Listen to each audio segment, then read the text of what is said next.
You replay the conversation for the third time tonight. Every word you said, every pause, the moment you laughed too loud at something that wasn't that funny. You're reconstructing facial expressions, analyzing tone, building a case against yourself that nobody else is building. And the strangest part is, you don't do this with everyone, just certain people, the ones who matter, or the ones you barely know but somehow care what they think anyway. Psychology has a specific explanation for what's happening inside your brain when you do this.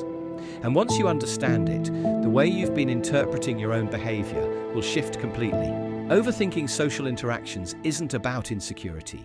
Not primarily, it's about emotional investment. Your brain has a system called the social monitoring system, a mechanism designed to track how others are responding to you during interactions. In moderate amounts, this system is adaptive. It helps you notice when someone is uncomfortable, when you've misread a room, when an approach isn't working. It allows you to adjust, to learn, to refine how you show up in the world. But in some people, this system becomes hypersensitive. When your brain starts interpreting neutral signals as negative ones, the monitoring doesn't stop when the conversation ends. It intensifies. Psychologists call this post-event rumination, the habit of mentally reviewing a social situation after it's over, usually focusing on what went wrong or what could have been better.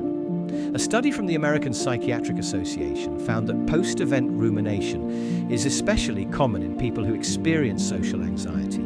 It's not general worry. It's targeted, repetitive analysis of your own performance in a specific interaction. And here's what makes it particularly difficult to escape. The mental replay isn't objective. You're not reviewing what actually happened. You're reviewing a negatively biased reconstruction of what happened, where minor awkward moments feel catastrophic and positive signals get filtered out entirely. You said something slightly awkward during a work meeting. Most people in the room didn't notice. The ones who did forgot about it 12 seconds later. But your brain flags it, stores it, replays it, and builds a narrative around it that has nothing to do with reality. That's the spotlight effect. A cognitive distortion that makes you believe others are scrutinizing your behavior far more intensely than they actually are. When you stumble over your words, or say something you perceive as embarrassing, the spotlight effect convinces you that everyone present will remember and judge that moment indefinitely. Research shows the opposite is true. People are generally far more preoccupied with managing their own self-presentation than analyzing yours. But the discrepancy between how much attention you think you're receiving and how much you're actually receiving fuels the overthinking cycle. You replay the interaction because you falsely believe you were the center of negative scrutiny. And the more you believe others are watching and judging you critically, the more anxious you become in future social situations, which increases your tendency to monitor your own behavior even more closely, which generates more material for post-event rumination. It's a loop that reinforces itself every time it runs, or says. But why does this happen to some people and not others? The answer starts earlier than most people realize. In childhood, many people who overthink as adults heard specific messages repeatedly. Don't be that way, don't say that. They're going to think this if you do this.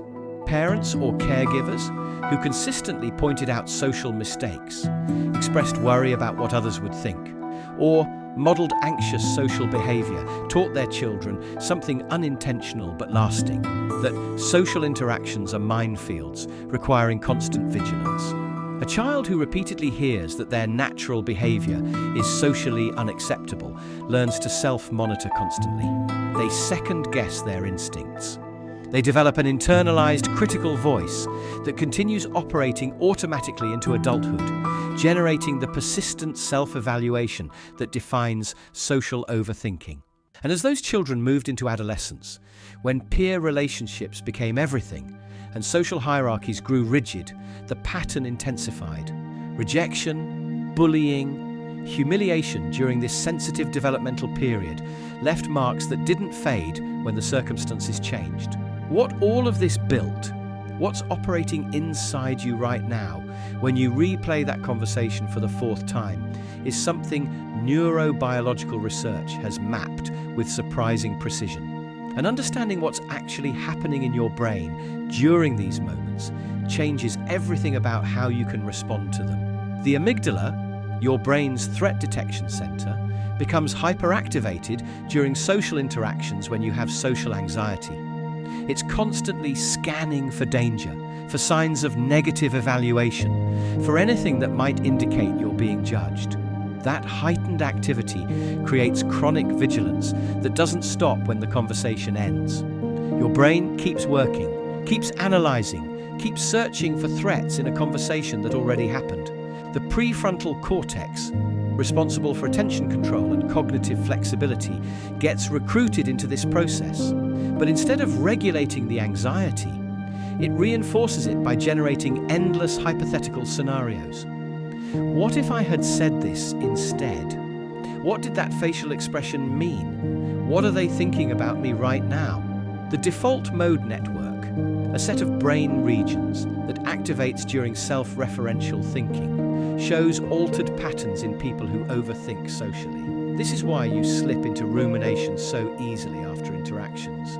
Your brain naturally defaults to self-focused processing, and when you're socially anxious, that processing gets stuck in a negative loop that feeds on itself. This isn't a character flaw. It's measurable brain activity operating differently than it does in people who don't overthink, which means it can be addressed not by trying harder to think differently, but by changing how you respond to the thoughts themselves. Metacognitive therapy, developed by psychologist Adrian Wells, targets exactly this mechanism. It doesn't try to change what you think. It changes how you relate to your thoughts. The premise is simple, but profound.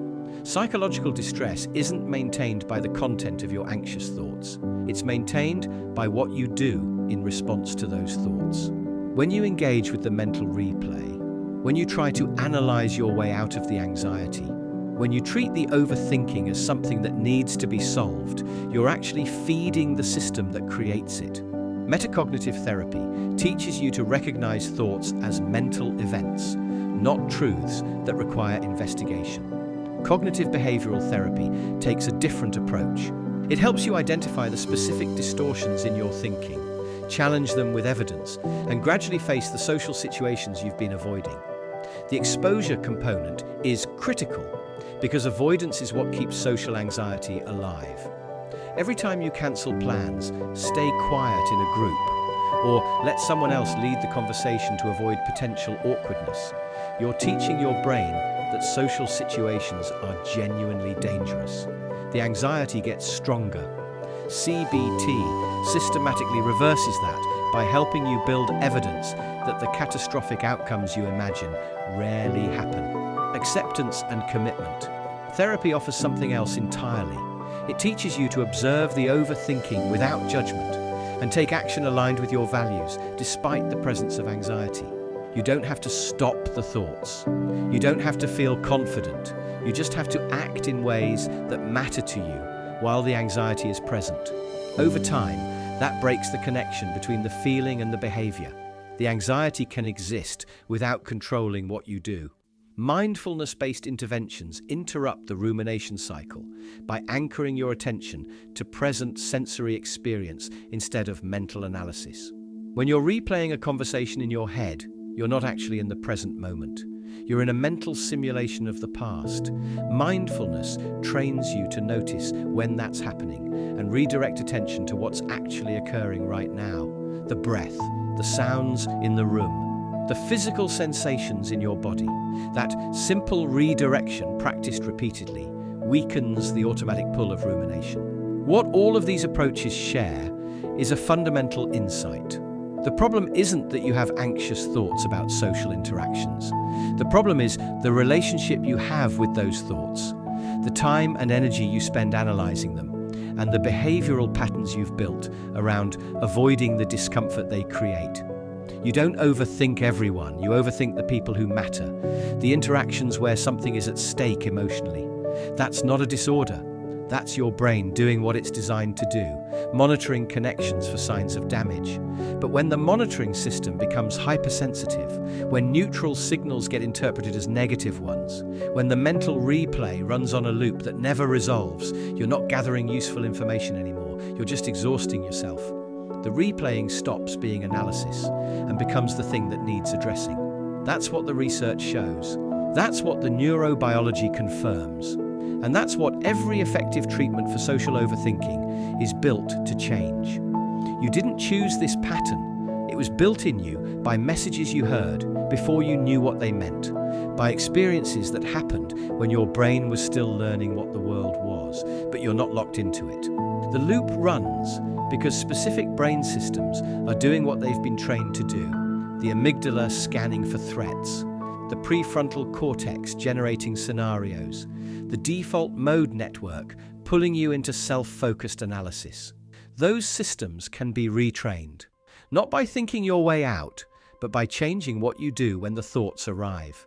The next time you catch yourself replaying a conversation, reconstructing every word, building a case nobody else is building, you'll know what's actually happening. Your social monitoring system is hypersensitive, your spotlight effect is distorting reality, and your post-event rumination is reviewing a negatively biased reconstruction instead of what actually occurred.